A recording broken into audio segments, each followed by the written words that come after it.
დენილთა რეგისტრაციის შემდეგ ლტოლთა და განსახლების სამინისტრომ დენილთა მოწმობების გაცემა დაიწყო. მოწმობები ევროპული სტანდარტებით არის დამზადებული. დენილთა მოწმობები უფასოდ გაიცემა და მისი აღება ლიბერტი ბანკის ფილიალებშია შესაძლებელი. რეგისტრაცია გავლილი დევნილები იღებენ უკვე დაწყებულია პროცესი ახალი ტიპის დევნის მოწმობას თანამედროვე სტანდარტების შესაბამისად დამზადებულს.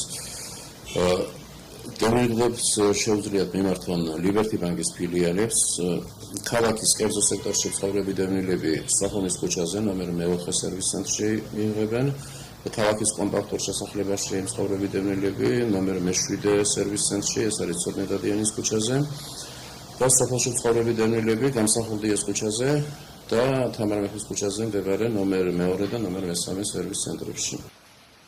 ლიბერტი ბანკის ფილიალებში დენილთა ახალი მოწმობების გაცემის პროცესი უკვე მიმდინარეობს.